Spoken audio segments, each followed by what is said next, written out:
Media మిత్రులందరికీ ఒక చిన్న రిక్వెస్ట్ అండి. ఇప్పుడు ఫ్రెండ్ బర్త్‌డే పార్టీ అని వెళ్ళితే, మనము అక్కడ ఏం జరుగుతున్నాయో, లేపోతే వాళ్ళకి సంబంధించిన మిస్టేక్స్ అన్నీ మన పైన తోయడం కాదు కదండీ! మీరు గూడా ఒకసారి చూడండి.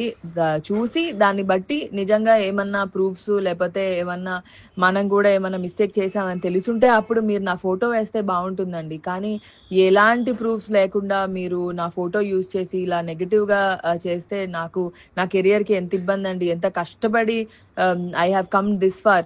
ఇది బర్త్‌డే అంటే ఇప్పుడు మీరు కూడా ఎవరి బర్త్‌డే అన్నా పిలిస్తే మీ ఫ్రెండ్స్ బర్త్‌డే అంటే వెళ్తారు. ఇప్పుడు నా ఫ్రెండ్ అంటే ఎవరో అనుకోని వెళ్ళకుండా కాదు కదా! ఆ అమ్మాయి మంచి షీ ఈస్ గుడ్ నో. అలా నా ఫ్రెండ్ అని చెప్పి నేను వెళ్ళాను.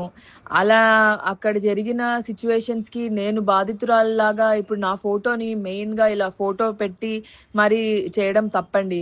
మీరు మీ ఫ్రెండ్స్ బర్త్‌డేకి వెళ్తారు గదా! అక్కడ జరిగిన మిస్టేక్స్‌కి మీరు బాధితులయిపోతారా అండి? అలా కాదు గదా! కొంచెం మీరొకసారి చూసి నా ఫోటోస్ యూజ్ చేయకండి please. It is very bad. నాకు ఆహ్, ఇబ్బందవుతదండి. ప్లీజ్. Thank you.